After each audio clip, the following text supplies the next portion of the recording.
2017 সালের 14 জুন লন্ডনের বহুতল আবাসিক ভবন গ্রেনফেল টাওয়ারে আগুনের ঘটনায় 72 জনের করুণ মৃত্যু হয়।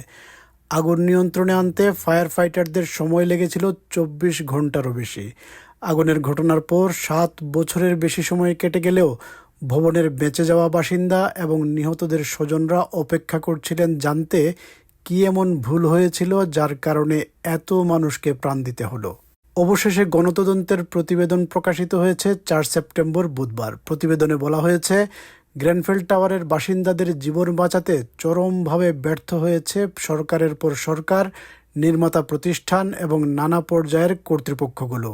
তাদের ব্যর্থতার পেছনে ছিল অদক্ষতা, অসততা এবং লোভ লালসা। তদন্তের দায়িত্বপ্রাপ্ত বিচারক বলেন, সবগুলো মৃত্যুই এড়ানো সম্ভব ছিল। The simple truth is that the deaths that occurred were all avoidable, and those who lived in the tower were badly failed over a number of years and in a number of different ways by those who were responsible for ensuring the safety of the building and its occupants. Grenfell টাওয়ারের আগুনে ক্ষতিগ্রস্তদের নিয়ে সবচেয়ে বড় যে campaign group গঠন করা হয়, তারা বরাবরই একই কথা বলে আসছিলেন, যা তদন্তে উঠে এসেছে। Human life was never a priority, and we lost friends, neighbours and loved ones in the most horrific way through greed, corruption, incompetence and negligence. আগুন থেকে অল্প যে কয়জনকে উদ্ধার করা গেছে তাদের মধ্যে ছিলেন নিক বার্টন। নিক বার্টন আগুনের ঘটনায় তার স্ত্রীকে হারিয়েছেন। I don't actually remember coming out into the light. I don't remember being handed over. I don't remember when I took my first real breath. I know that I thought I was going to die and melt at some stage in the tower. সরকারের পর সরকার এসেছে, নির্মাণ কাজে জড়িত হয়েছে অনেক company এবং বিভিন্ন সরকারি কর্তৃপক্ষ। প্রত্যেকের দায় আছে গ্রেনফেল টাওয়ারের আগুনে এত মৃত্যুর পেছনে। আবাসিক ভবনে ব্যবহার করা দাহ্য ক্লেডিং সম্পর্কে 18 বছর ধরে সাবধান করা হচ্ছিল। সাউথ লন্ডনের লেকনেল হাউসে আগুনের ঘটনায় 6 জনের মৃত্যু হয়, কিন্তু তারপরও সরকারের মন্ত্রী এবং আমলারা ভবন নির্মাণের উপাদান সম্পর্কিত বিধিবিধান পরিবর্তন করেননি। 2010 সালে ডেভিড ক্যামেরন এবং নিক ক্লেগের কোয়ালিশন সরকার ব্যবসায়ীদের সহায়তার জন্য প্রচুর নিয়মকানুন তৈরি করেন। গ্রেনফেল ট্র্যাজেডির প্রতিবেদনে বলা হয়েছে, জনগণের নিরাপত্তার বিষয়টি অগ্রাহ্য, বিলম্বিত কিংবা উপেক্ষা করা হয়েছে।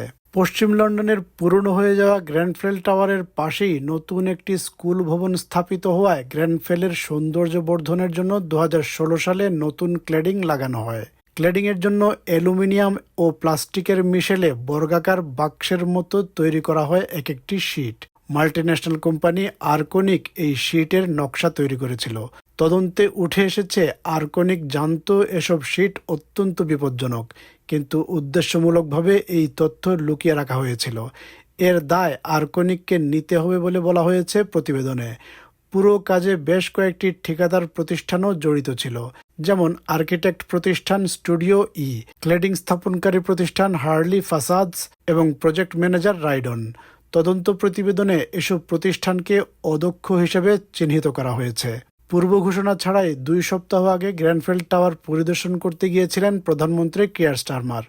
তদন্তের ফলাফল প্রকাশের দিন বুধবার প্রধানমন্ত্রী বলেছেন, এখন দ্রুত পুলিশের তদন্ত শুরু হওয়া দরকার।